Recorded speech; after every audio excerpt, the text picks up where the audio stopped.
हमारे जीवन में गुरु का महत्वपूर्ण स्थान है। गुरु से ही हमारा जीवन शुरू होता है। गुरु ज्ञान है। बिना ज्ञान के इंसान पशु के समान है। गुरु की सच्ची सेवा हमें सभी कष्टों से मुक्ति दिला सकती है। एक गांव में एक अंधा आदमी रहता था।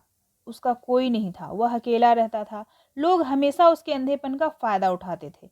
एक दिन उस गांव में एक गुरुजी आए। वह भी गुरुजी से मिलना चाहता था। उसने सबसे कहा ले जाने के लिए, लेकिन कोई उसे अपने साथ नहीं ले गया। वह उदास होकर बैठ जाता है। तभी उसके पास से एक वृद्ध व्यक्ति गुजर रहा था। उसने उससे पूछा, क्या बात है बेटा, तुम इतने उदास क्यों हो? अंधा व्यक्ति सारी बात बताता है। वृद्ध व्यक्ति कहता है, तुम उदास मत हो। अगर तुम्हारी इच्छा है उनसे मिलने की तो वे एक दिन जरूर आएंगे। इतना कहकर वे वहां से चले जाते हैं। एक डाकू जिसको पकड़ने पर इनाम रखा गया था, पुलिस उसके पीछे पड़ी थी। भागते भागते अंधे के घर में घुस जाता है। अंधा व्यक्ति उस समय गुरु की वंदना कर रहा था। अचानक उसे आहट सुनाई देती है। वह पूछता है, कौन है? डाकू कुछ देर तक चुप रहता है। जैसे ही उसे पता चलता है उसके अंधेपन के बारे में, डाकू खुश हो जाता है। वह सोचता है, मुझे रहने के लिए घर मिल गया। बार बार पूछने पर डाकू कहता है, मैं तुम्हारा गुरु हूँ, तुम मेरी सेवा करो। अगर तुमने अपनी सेवा से मुझे प्रसन्न कर दिया तो तुम्हारी आंखें ठीक हो जाएगी। अंधा आदमी को उस वृद्ध व्यक्ति की बात याद आ जाती है। वह सोचता है, गुरुजी हमारी भक्ति से प्रसन्न हो गए हैं, इसलिए हमारे साथ रहने आए हैं। डाकू को ही अपना गुरु मानकर उसकी सेवा में लग गया। हमेशा खुश रहता था। गांव वाले चाहे जितना भी परेशान कर ले, किसी की बातों से उसे बुरा नहीं लगता। गांव वालों ने उसके इस खुशी की वजह पूछा।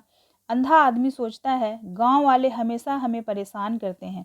अगर मैंने यह बता दिया गुरुजी मेरे साथ रहते हैं तो ये लोग उन्हें यहाँ से ले जाएंगे। इसलिए वह किसी को नहीं बताता। गांव वालों को शक हो गया था। एक दिन कुछ लोग उसके घर छिपकर जाते हैं। वे देखते हैं उसके पास डाकू बैठा रहता है, जिसे वह गुरुजी कहकर पुकार रहा था। दूसरे दिन गांव वाले पुलिस को लेकर जाते हैं। पुलिस जब डाकू को पकड़ने जाता है तो वह भागने लगता है और उसे पुलिस की गोली लग जाती है। डाकू वहीं गिर जाता है। वह पुलिस से बोलता है, साहब हमने बहुत गलत काम किए हैं। आज अंतिम समय में कुछ करना चाहता हूँ।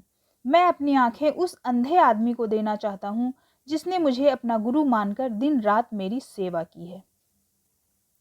आपने देखा गुरु में कितनी शक्ति होती है। हम सभी के अंदर शक्ति है। उस शक्ति तक पहुंचने के लिए हमें गुरु की जरूरत है।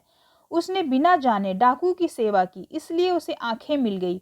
अगर वह जानकर सच्चे गुरु की सेवा करता तो उसे जीवन मरण के चक्कर से मुक्ति मिल जाती।